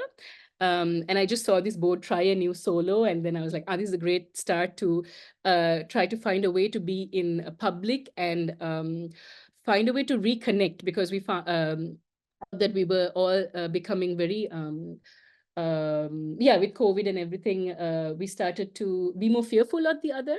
And I was trying to find a different way of engaging. And this is in the Independence Square, which we're actually not allowed to inhabit. Being in public, you realize that a lot of things we're not allowed to be in public. The police come, people think there's something wrong with you. But we were trying to find small moments where there is a sense of public also has a sense of equalizing, I guess, and covering ourselves also has a sense of equalizing us. So we kind of took to the streets in different ways, and I won't share all the pictures of that.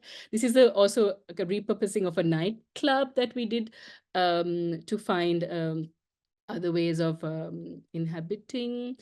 I also have a couple of pictures of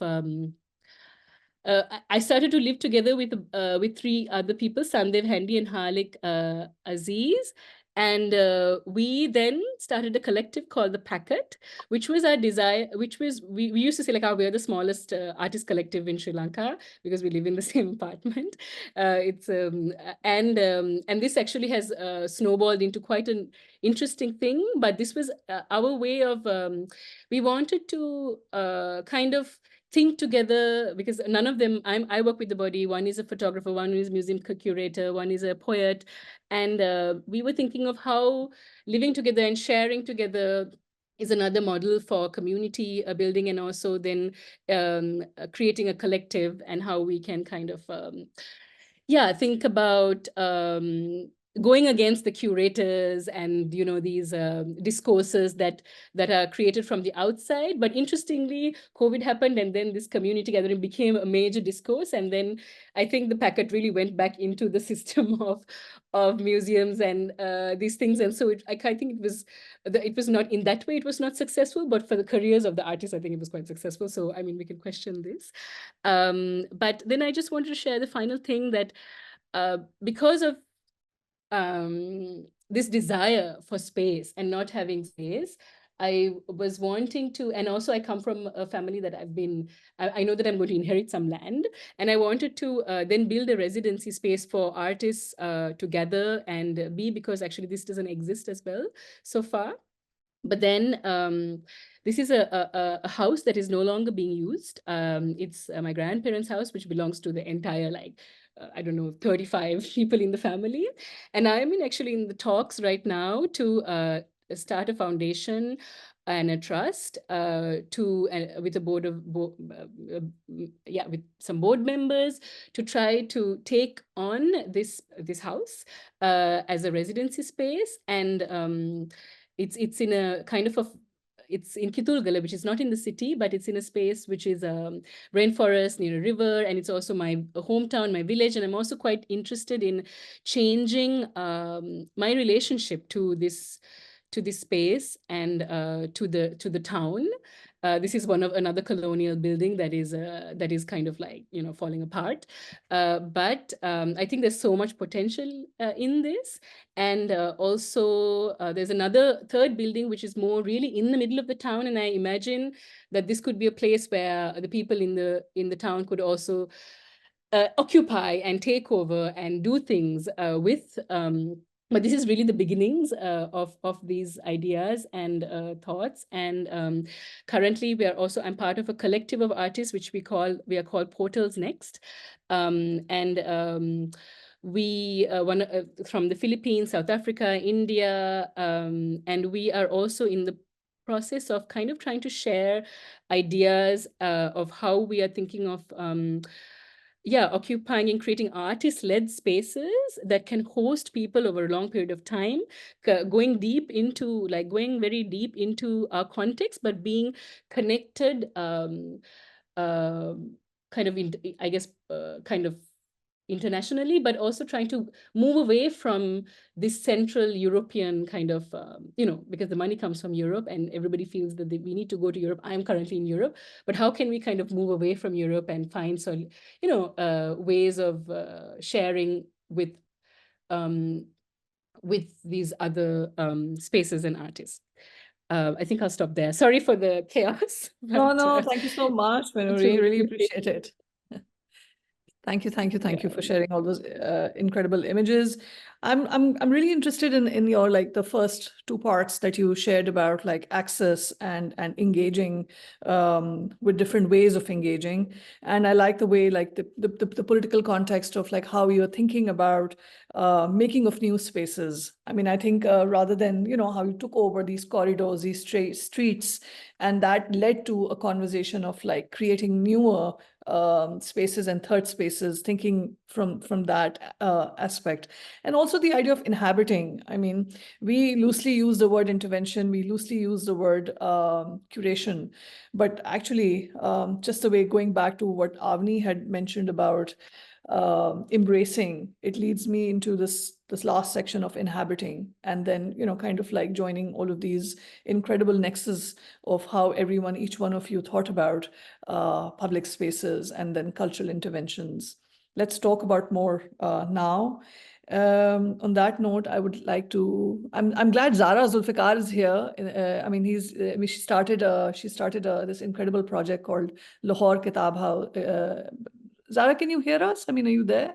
It'll be lovely to have you part of the panel discussion as well. Yeah, I'm here. So anyway, we have a set of questions for each speaker. So thank you again for showing your incredible projects. Sophia, Saeed, and Noor, are you guys here? This larger question of how each one's project reflected upon and looking at the city and looking at the context, actually not even the city. I'm going really micro. I'm looking at completely on the micro level, how each project kind of looked into the aspect of how they're conversing with the other. And I would like to like open up this in a very abstract way, that how would you want to think about when you look at each other's work now? And I always say it like, you know, I mean, incredible how each presentation did not have a map, which again, it's so amazing to talk in South Asian parameters and in a room where we don't need to like give the context. We jump into the problem, we jump into the politics of that idea. So in that note, like I'm just going to like completely open it up, and if all of you would like to reflect on each other's work that you've seen right now and kind of make it into more like a conversation style, anybody can like jump in. There's no like a format here. Well, before we begin on the questions, I just want to take a moment and speak to Venuri. And sort of, I had seen the work in Colombo during the symposium in December, and we didn't get a moment to chat. But it's really interesting when you start off saying, you know, I don't want to think of space making or infrastructure building. And I wonder whether that is the dancers or the body's actually natural instinct that it doesn't want to. Because I come from a dance training and think of myself primarily as a dancer, and then someone who's trapped in an infrastructural imagination. But now that I am, it really has changed the way my body occupies space, the way it wants to move, and actually extends that dancer's body extends into saying, is this safe? Is it accessible? Am I allowed? Am I comfortable? Am I happy? Does this make me joyous? And very rarely, actually, the higher the bureaucracy and the larger the infrastructure, the more formal it is. Unfortunately, the lesser joy it makes or gives or has space to hold. So I really felt like there was something there to talk about. Yeah, this also reminds me of like Saeed Hamid's work, like when he talked about Bori Bazaar. I mean, he focuses on the idea of like looking at the street, I mean, navigating through it and having a conversation through that, rather than, you know, it's like how does the body feel in a space and what is the access? So, I mean, I like the conclusion of Hamid's work where he talks about like, you know, just observe the city, observe the street. So that's I mean, again, the idea of access again is the most critical part. Anywhere, any public space we navigate through, or as architects when we are thinking about planning and designing. access is a core issue. Right. So, Manahil, should we start with the? So Yeah. Marvi, actually, Yeah, can I sorry. question? Yeah, please go ahead. Yeah. Yeah. So we talk a lot about autonomy in heritage representation, and how space sort of dictates that. So I'd be really, I'd love to be interested to know sort of how did, for Pakistan Chowk Community Center, how did sort of the area and the people surrounding the community center sort of take ownership of it? And how does sort of ship autonomy and physical space sort of have that overlap so that there is longevity with culture and preservation, if we can talk about it like that? Yeah, sure. I mean, we started off with this method of Mohalla Bazi. I mean, in that we sat for like, weeks and months talking with the community. And the only people that like super engaged with us were the labor, like the commercial unions, the people who owned the shops. And they had like a time limit. It was from, let's say, दोपहर के 12 बजे से लेकर रात के 9 बजे तक, they were there. And how they negotiated with that space became really critical, rather than, automatically when we think about public space, we think about like residential area, like people how living in the apartments will be working with the public space. For us, it was actually the commercial market, which became a very critical aspect of like dealing. And then of course the young people, I mean the young children young adults who were studying or going for tuition. So tuition center is a major culture in Old Town, and their relationship with Pakistan Chowk. But at the same time, because it was a state-owned space, we were indulged with the aspect of NOC constantly. So for us, the gifted inherited issue, that paperwork was NOC. So हमारे लिए तो वो सबसे ज़्यादा critical था, and that's why after some time I'm not a big fan of like public-private partnership in that way, especially with like community-led spaces. Of course, institutional partnership is important for long-term sustainability and asking for government funds. But for us, which was a community-led, artist-led space, we wanted more less bureaucracy of not having this idea of NOC. Kavali karo to NOC, art exhibition karo to NOC, cinema mein outdoor movie lagao to NOC. So it was almost like any sound that we create, or we had like a silent exhibition, we had to ask for an NOC. So the NOC became like a huge mazak with us. And then, all we did was we befriended the police chowki, and then we didn't need an NOC. Uske saath chai peene lag gaye, NOC nahi hota tha. For like 4 hours, we didn't get an NOC. So for us, that was like a preservation project of how to dodge NOC. So I mean, and we never beautified any building. Sultani Mahal mein was our community center. We never cleaned up. We did it a community, like a donation. All the chairs and the tables, everything came from the people that dropped off whatever we needed. We had a list. So things like that. I mean, and then of course the failure is important to highlight as well, that there was. The community center physically had a expiry date, and I think now, after running it for like so many years, I wouldn't want to open a physical space. I would rather do it in different nexus, like a shutter down. Kisi ka shutter down hai, to us pe exhibition kar diya, projection. Yeah, more like that. And I think in a place like us where money is such a huge issue and we're constantly dependent on grants, this is a better way of like working. I think for us, I mean, that was the method that we opted for. For sure. Okay, lovely. Thank you. Yeah. Sorry, I want Manahil. to add something. Sorry, can I talk? Ji, bataiye, please. Yes. What Marvi said, like, go explore, and what I mentioned, go explore the areas of Bori Bazaar. Like, it is like also do the interaction with that. And what the CAP is doing, also the oral history, it's also a really important part. But because when you interact with these people, they will explain you their own history in their own words. And that's the important part. Then you will be able to learn about these people, these building, and this culture. And I'm from Peshawar, and Peshawar we have a bazaar known as Kissa Khwani Bazaar. Have you, like, it was a part, like there are caravan sarwais, chai khanas, where people used to come as a trader, sit there and explain stories. This thing is happening there, this is the same experience or feeling which I got in the Bhori Bazaar area when I visited that. And the same thing when I did the heritage walk with Pakistan Chowk Community, Shaheen Auntie, and we explored, I think, some Serai quarter area. and it was really nice. People were coming to us. We were just passing by, taking photos, and they were, okay, sir, why you are taking photos? This. So this is the really important part to learn. And when we explained, like they showed the image of her personal house, which she is now using as a dance space or gathering area. I think it's really nice. We have to interact with the community and with the neighborhood to give these kind of spaces voluntarily, to express, to promote this kind of culture and everything. And I have explored Sadar Bazaar a lot for my own PhD. There are 76 buildings on which I am working.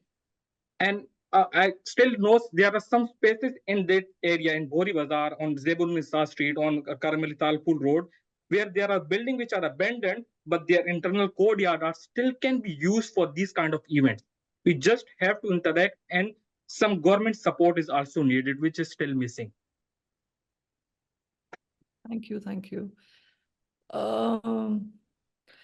I mean, I have a question, Avni, for you. I would start off with, like, when you talked about the counter the inherited knowledge, it's something that's passed on. So while you like curating, what does how does the desk work when you're sitting and putting your thoughts together? Like, how does it go from the table to the wall, or how do you, like, what's the process like? And then we will, of course, go into other people's processes as well.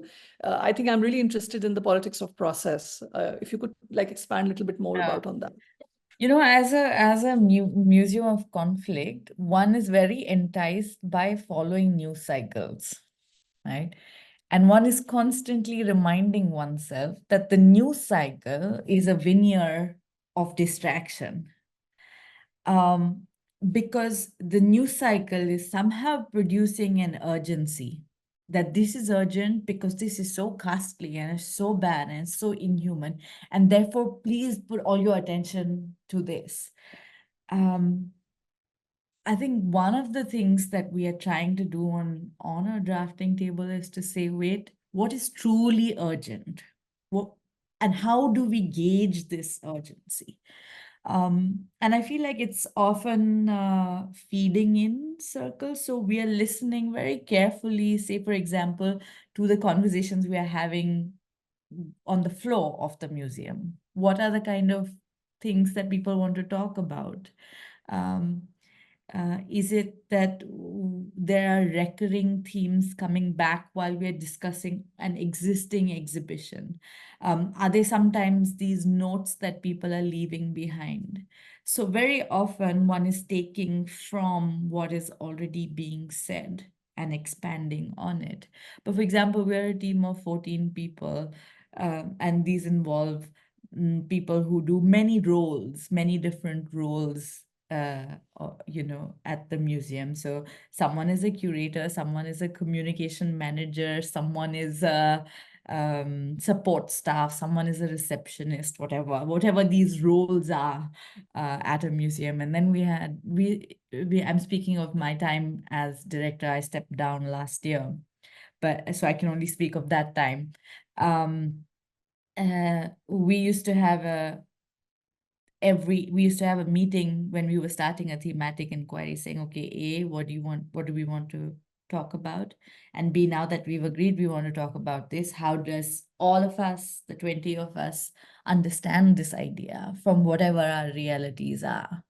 And all of us come to that thematic inquiries from very, very different experience sets. So for example, when we're thinking about love and fabricating love or that exhibition, there was no way I could think of bus stops as a potential site for lovers, because that's not my experience set.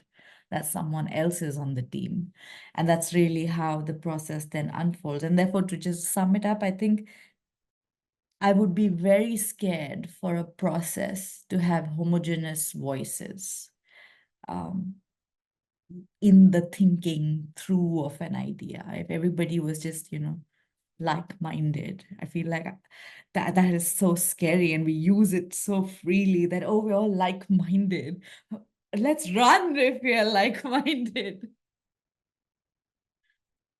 Yeah. We experienced that a lot during our Sri Lanka conference. that was a lot like talked about. So yeah. Uh, um, yeah, and then I mean, I'm not going to expand anything. I think that was a very well said response. So yeah, Manahil, what was the question? You had it for Cap. Yeah, there's a question for Miss Sophia and Gab. Both of you can hop on and answer it. So, if you visit like the National Museum of Pakistan, you notice two things. The hyperfixation on partition, which completely sidelines decolonization and wider cultural or alternative narratives, which also like very greatly speaks to how history is written and taught and talked about in Pakistan on a much wider or even like on a smaller level. And secondly, you also see that there are more resources that are directed towards the section for Muslim artifacts as compared to like other sections within the museum. So how do you think we can break away from this? And secondly, there's also this wider sense of disconnect with the museums in Pakistan. It's like they're speaking to this like very artificially concocted version of history, which is like detached from like people's history or like what we're looking at.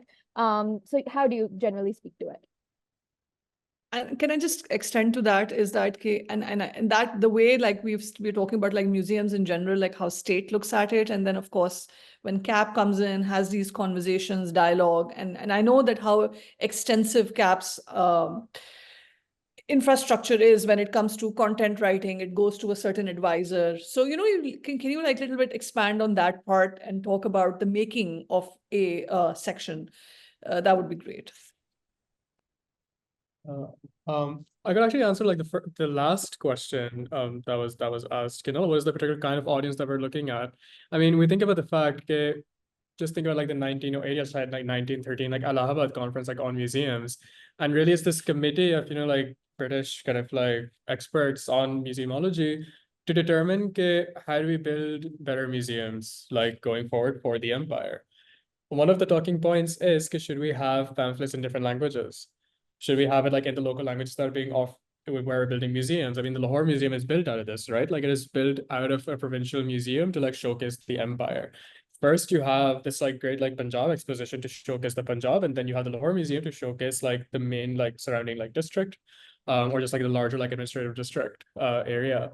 Do you think about like language? You read these like notes about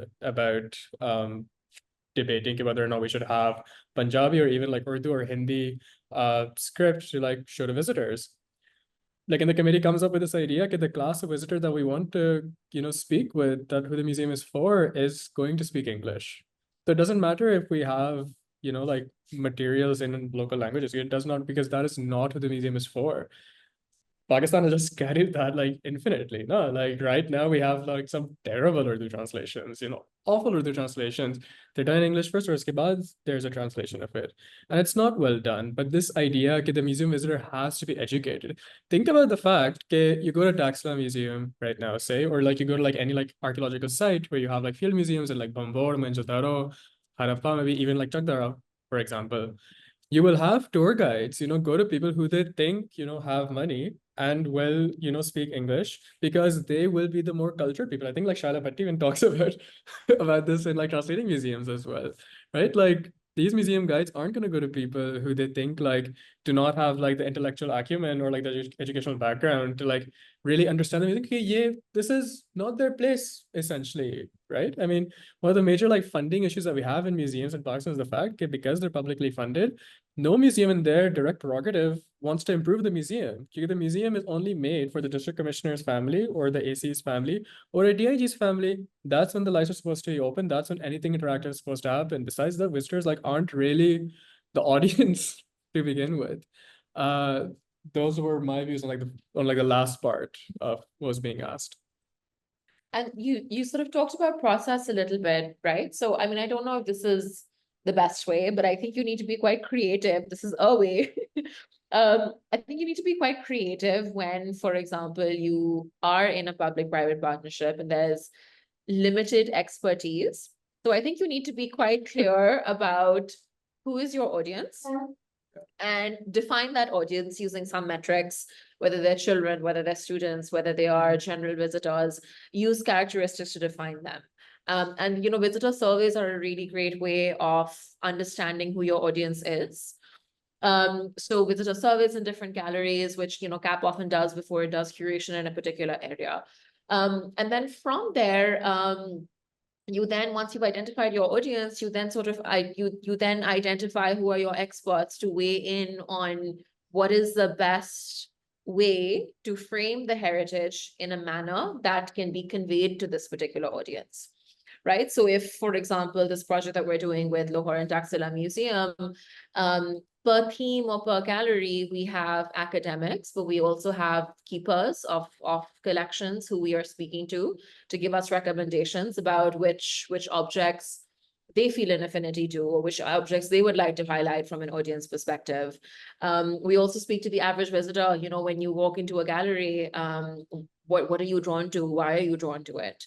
So it's about like talking to different people who occupy different stratas of society, different spheres, and sort of being able to make sure you're addressing everyone, really.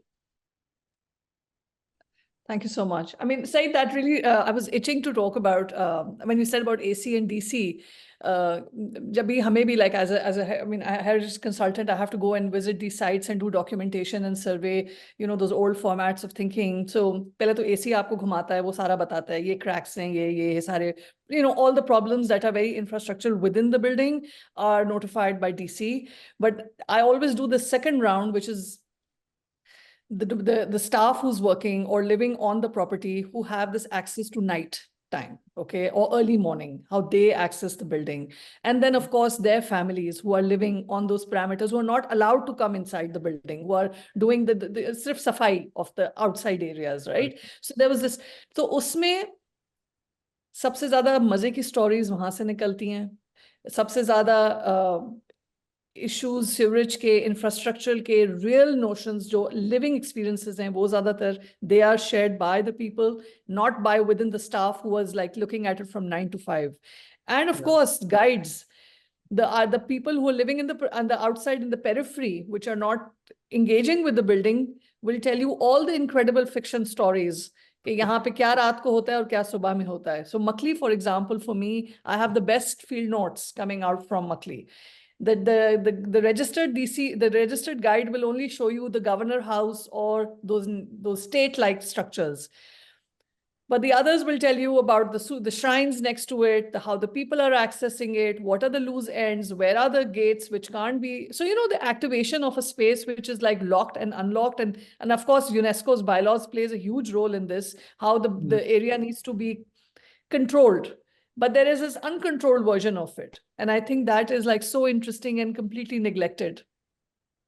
So, Sophie, coming to you, I mean, I would love to hear more about this imagination, and if you could like talk more about it.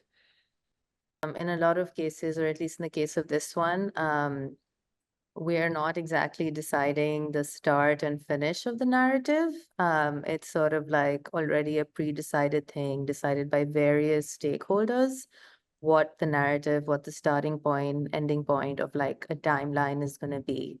And I think that's very obvious in certain sections of the museum. And so I think, number one, it's always challenging, right, to work in a situation like that. But I think one thing that what we've been able to do through CAP is create little ruptures. I think oral histories can cause those ruptures because oral histories and then, you know, private testimonials, I think it breaks up the knowledge a little bit. I think it adds a lot more voices. I don't think there's any desire or attempt to decolonize in those spaces at all. Like, I don't think that was part of the project to begin with. But I think, you know, in terms of like this singular narrative that's put across, I think the oral histories do have this ability to sort of, you know, bring in a lot more voices. But it's extremely complicated working with the state, with state museums, with working like with like national histories, right? It's really complicated stuff, and there's a lot of things at play. Yeah. Thanks, Sophie. Thanks for sharing that. What were you saying? Imagination? No, I mean, I was talking more about your publication, the book, that we're working on. If you could talk a little bit more about like the making of it and the grant and the people like who you worked and initiated and conceptualized that work with. So I think like the people that I chose were all I mean, I was following like your work, or I've had like Ahmad Nasir is one of the contributors. He has referred a lot of books to me about exhibition making, museum making. I had read Dr. Shaila's book. Aparna is doing a lot of work again with museums in the UK. Aziz has had an interest in the National Museum. So I think it was and the way each chapter comes out is that it's like a conversation or a map, or like in your case, it's based on a workshop. So your chapter in the book is based on the workshop format as opposed to like an essay, which is Zermine's format. So I think it was initially, when we discussed it with ASAP, it was meant to be this sort of small online thing, a series of workshops and this small online thing that was like a culmination of the project. But then what happened is that everyone just sort of really over delivered and got very excited. So like, Shaila was supposed to do a few objects. We ended up with 50. And then, Zarmina's essay got really, really long. Ahmad's conversation is really long. Aziz decided he wanted to further collaborate with 4 other co-collaborators. So I think and Aparna's tour also just grew to another level. We were supposed to have a little tour in the British Museum. It was like announced, and then it was like the South Asia Gallery was closed that day suddenly. So, all these things kept happening, which sort of made it seem that it couldn't be a small thing. It had to be a much longer, slower, larger publication, and it just opened it up. So I think that's why it's yet to physically exist, because it keeps sort of expanding, but hopefully soon. Thank you. Thanks. Manahil? Yeah, there are also like a bunch of general questions which anyone can pick on. Just one question. So like, we have been talking a lot about the idea of museum being a structure, or the idea like how do we define or approach a museum, right? This is something that I personally have also been thinking about over like the course of my semester as well. But the idea of like preserving heritage and art is something that's very different in like, let's say, a Western context and a South Asian context. Like for most part, art is seen as this certain acquired taste or aesthetic that is confined to museums. But in South Asia, we have mixed art with utility. So like our art is like far more expansive than just something that's just like contained in museum spaces. You see them on trucks, you see them on carpets, you see them on ceramics. So there's like, like combining usefulness with some form of art. So do you think the idea of museum impeaches on that and makes art something that's like exclusive and like a domain of a certain few? I know Sayed touched a little upon it when you were talking about the language and the catering of it. But when we try to like go towards alternative approaches toward museum, how do we look at it? Or do we like stick to the colonial idea of a museum and then further expand on it? I hope that makes sense. Like one of the like earlier presentations, if I could just like speak like super quickly, just having that be a community space. I think like late 80s, early 90s museum theory was all about like Carol Duncan and Baxen, all about museums of these like spiritual, like temple like spaces, and like the European Museum just having these statues and stuff becoming the church.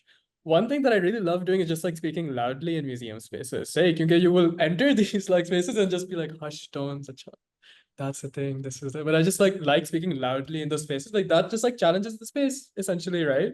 It makes it more fun for me, at least. Makes it more annoying for everyone else, of course. Like, and I think that like pushes back on like, how you can like make the museum for yourself. Like, and I think just pushing back on this idea of like museums as these like sacred spaces and stuff. It can be, of course, for many people, and they are. You just think of the Kandahar Gallery, the Lahore Museum, that is a sacred space. You think of like Jesus statues in any like European museum, that is a sacred space, of course. You think of a manuscript gallery with Islamic calligraphy, those are sacred texts for a particular people. they can just like challenge that by, by acting in a certain like different way. Because some museums will in fact say, speak in like hushed tones, silent tones, but you have to like ask the visitor, like, but like, why are we like really being forced to do this? Vinuri, would you like to add on to that? Anything that you have? And then I was just thinking about the sacred space because also like, I don't know, I don't want to categorize West and whatever, but like I think that the notion of if it's sacred, we have to be very careful with it is also such a very specific way of being. Whereas I think for us, the sacred, the mundane, it's like we're not so, I mean, we are allowed in our sacred spaces and we do deal with it's so much part of us that it's like it's not so separate, I think. And so that also, I think, kind of I know I just thought about that when I was hearing you. Yeah. okay. I just want to add to this Yeah. conversation and complicate this idea of the museum, and it really helps for me to add the science museum in this entire mix of art museum, history museum, and they want to do all of this. And the science museum actually is out there doing something very different. It's saying nothing is sacred. It's saying nothing is sacrosanct, nothing is precious. You're here to understand how gravity functions. And here, look at this installation. Here's a ball, it drops, it went down, it didn't go up. We understand gravity. And I think that's a really interesting cue to look at and start thinking of building discourse around museums, while actually its workings are never included in this larger discursive realm of what the museum means and what its impact is. I really I feel like very often in my practice, I've looked at them and say, they can be playful while they do history of science also, but they move from wanting to enter the whys more than the whats. And I feel like there's a cue there for us in how we think of museum infrastructures and practice. So do you have any reflection on that? Because you're still working so closely with the team, mixing with the internal team as well as the larger government body. So what are your thoughts on that? Yeah, I feel like you were like very confident to know what my thoughts are on this. It's like frustration is like one thing, no? Like you come at this like very like bureaucratic modes of like what a museum is supposed to be. No, this is a recorded meeting. Anyways, they're like certain meetings, not with government officials, which are very like circular in essence, and you kind of have to like pretend that they know what's going on, but they like they have a fixed imagination, or this comes from this like colonial guise of like what like being a bureaucrat is. Say fork, knife, spoon, like outside going in to Bagheera. That guise is still being followed like in a very like weird manner. And then the fact that they keep changing. I mean, it's a bad reflection that I'm having, like, and like that's the only thing that's like pops into my mind right now. Yeah. There's a message from Yukta Ahuja, if everybody can just go through it. It's an open-ended query for all. Yukta, would you like to ask, like maybe be more in a dialogue, or do you prefer? Hi, yeah. Am I audible? Yeah, you are. Yeah, great. So thank you so much for your presentations. I think I have so many questions, but I had to narrow it down to three. I think I'll reach out to all of you after this is over. But basically, my first question stems from just understanding that like the scope of heritage, especially in South Asia, is huge, right? So I wanted to understand how you guys came to like narrowing down exactly what you wanted to work on, and also understanding a lot of your projects involved public participation, and especially in the case of urban built heritage, that becomes like it's a huge conversation, right? People are often worried, especially when it comes to government schemes, that public will not engage. Especially when we're introducing digital technologies, there's also the question of things like a digital divide and accessibility that come into the picture. So my first question was essentially around how you went about just narrowing a project to work on. So I feel like that something was addressed during the presentation. Isn't that right?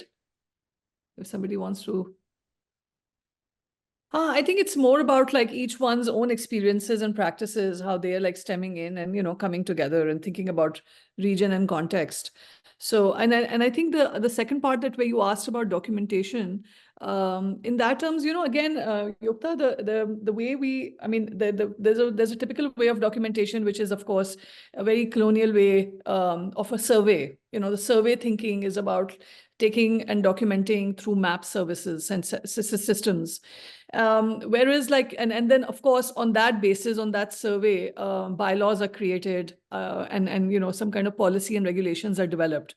Okay, there are like, let's say 400 buildings in Karachi and they have to be declared as heritage, but there's no system of like, if this is high architecture, if there's some kind of mechanism to it, if there's craftsmanship to it, or the idea of deterioration is not added into it. It's more about like what's seen in a visual context and aesthetics, but it's not looked at upon as a structural value or, you know, and it's degraded if it doesn't have any craftsmanship. So there's a whole politics of survey, which again, now the architects and heritage conservators are thinking about kind of deconstructing it and rethinking about what survey really means. So sometimes imposed behavior takes place in survey. So we can talk more about this in detail. I guess this topic, you sharing your work and sharing your ideas and thinking, and also the politics of making, it really helps us minuting this and also like putting out some kind of like a framework for others to learn from. So again, our next session is going to be really interesting. It's thinking about heritage in the context of academia, and we have some really amazing lineup of professors and people who are working in education who are teaching through these practice-based notions. So we have and we have Ali Raza from Lahore, Ali Usman Kasmi again from LUMS, Chris Moffat talking about the making of modern heritage and then Shahana Rajani and Zara Hussain. Zara Hussain's project is incredible. She's been working with a lot of community members and runs this project called Lajwad, which is, I'm sure Avni, you will be really enjoy listening to Zara's work.